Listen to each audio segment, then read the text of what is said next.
Halo, halo, apa kabar? Kembali berjumpa dengan saya, Hersman Arif dan Bung Rocky Gerung. Rocky, walaupun kita sebenarnya sudah lama tahu lah ya, tapi akhirnya Pak JK ini secara resmi mendeklarasikan dukung pasangan Amin. Ya, em, tidak terlalu mengejutkan, tetapi saya kira keputusan Pak JK ini juga punya impact politik yang sangat besar karena bagaimanapun juga tetap Pak JK ini punya pengaruh, dia tokoh nasional dan khusus untuk untuk Sulawesi Selatan dia juga punya pengaruh yang cukup besar gitu, Bung Rocky. Jadi pendapat JK itu selalu jadi patokan juga para pemilih karena dianggap JK mampu untuk menyeimbangkan antara kepentingan dia sebagai politisi Golkar Hmm. dan keinginan dia untuk melihat perubahan.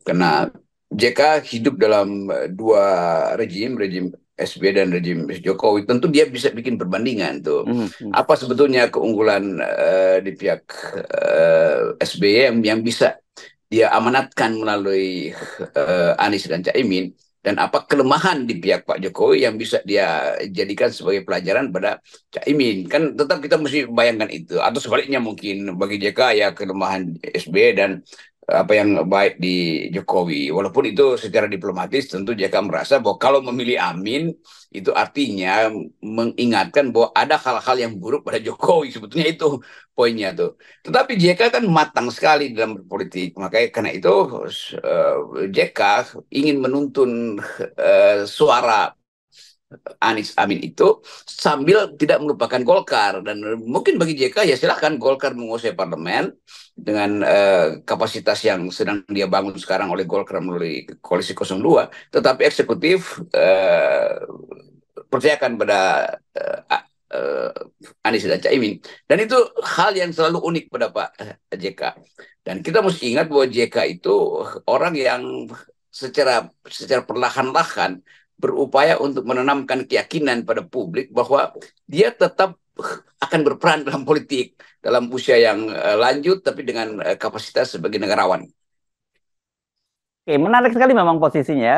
Tadi Anda mengingatkan tentang posisi Pak JK yang tidak pernah bergeser sedikit pun dari Golkar kendati siksak ya. Kita teringatkan ketika dia berpasangan dengan Pak SBY pada waktu itu kan dia juga meninggalkan Golkar gitu yang mengusung calon sendiri. Tetapi kemudian dia balik lagi dan dia kemudian dia menguasai Golkar dengan menjadi ketua umum.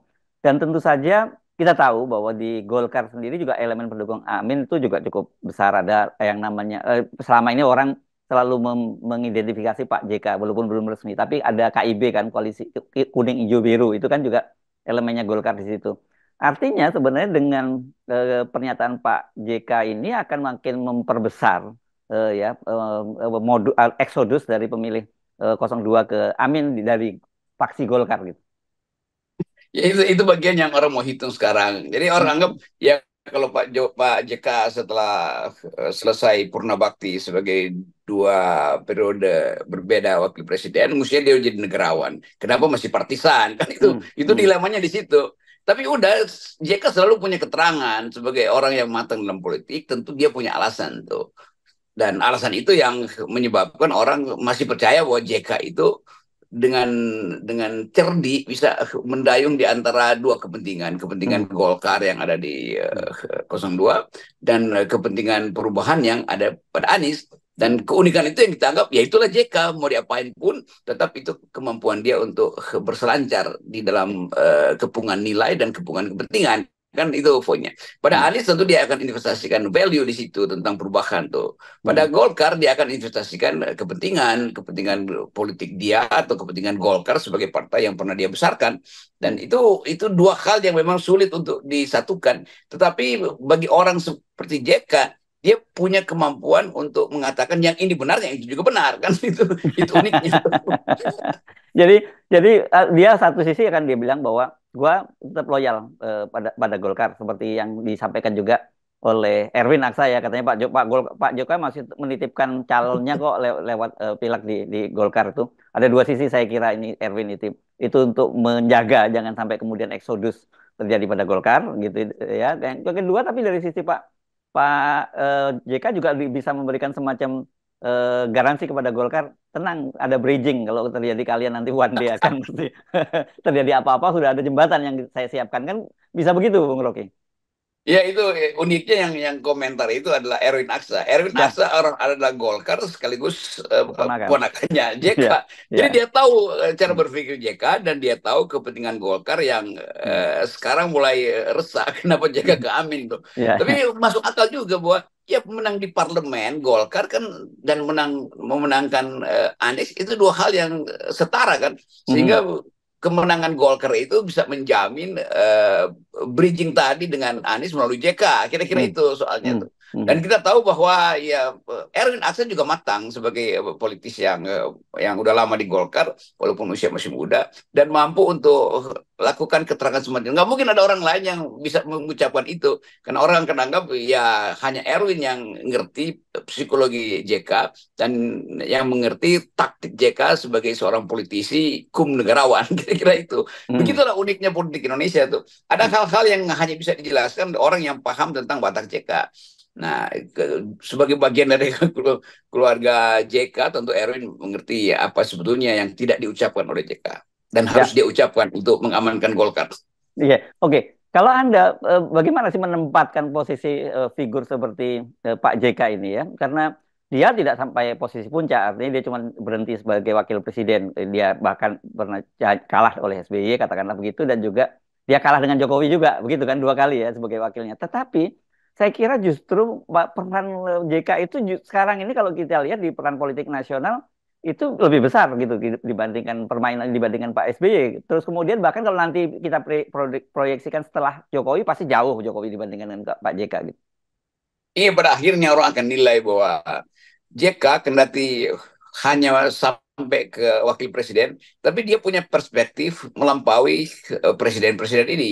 Ya, Kan SBY sekarang memimpin partai dan ada di dalam tekanan politik ya, karena gagal untuk memasangkan Anies dan AHY. AHY. Hmm, Dan tetap Partai Demokrat merasa bahwa Anies berbuat curang tuh. Dan hmm, SBY mesti menelan itu hmm, dan berupaya untuk siksak dan pada akhirnya berlabuh setelah siksak di lautan berlabuh ke Prabowo karena ditolak oleh Megawati. hmm, Itu poin dari SBY. Tetapi bagi JK nggak ada kesulitan itu. JK hmm, dengan santai mengkritik yes, kiri kanan karena dia pernah ada di dalam wilayah SBY.